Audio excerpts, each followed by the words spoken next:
Hello guys! So samahan niyo na naman akong maggawa nitong chicken cheese balls kasi gusto matikman ni na Dingy. Ayan guys, tara! At gumawa na tayo. Let's go! So first, sinhanda po lahat ng mga ingredients. Tapos, yung hiniwa-hiwa pong chicken na breast, so nilagyan ko ng oyster sauce, egg, breadcrumbs, ham, at saka salt and pepper to taste.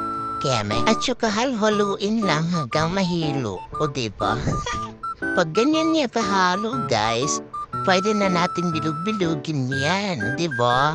So next naman, nilagyan ko naman ng salt and pepper itong mga pangkut ng ating binilog na balls. Diba? Halhaluin lang natin, guys. So ayan. Ayan, haluin natin yung egg. Lagyan din natin na salt and pepper. At simulan natin bilog-bilogin ito. Tapos, once okay na yung pagkabilog niya, lagyan natin ng butas sa gitna.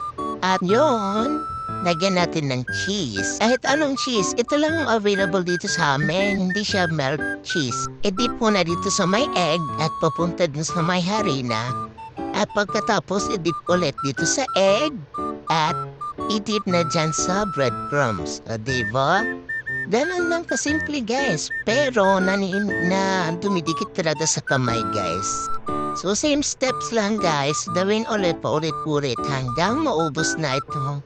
Gagawin mong balls. Ayan, tapos ilagay nyo sa freezer. At pwede nyo luto-lutuin pang breakfast ng mga bata or pang baon nila sa school.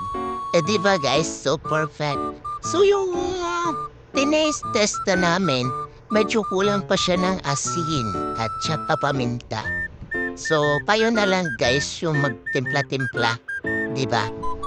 Pero pag ginawan mo na siya ng parang sauce, yung ketchup at saka mayonnaise, masarap na din siya guys. Yun yung ipandidip nyo guys, di ba? Perfect talaga para sa mga bata. So, ano pang hinahantay nyo guys? Gawin nyo na to, pangbaon ng mga kids. Diba? Lalo na ngayon, pasukan na. So, ayan, marami akong nagawa, guys. So, nilipat ko lang dito sa baunan kasi ilalagay ko sa freezer para,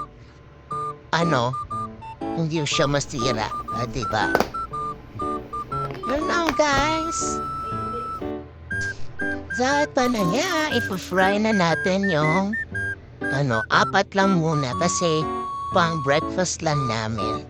So, ayan, dapat ang pa-deep fry talaga yan siya, guys. Pero kami, sakto na yan. Wala kaming, lutoon na pang deep fry. Tapos sayang yung mantika. Diba? So, yan. Mas masarap talaga siya, guys, pag mainit pa.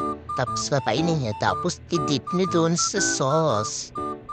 So, let's go, guys. Eat na. Bye-bye!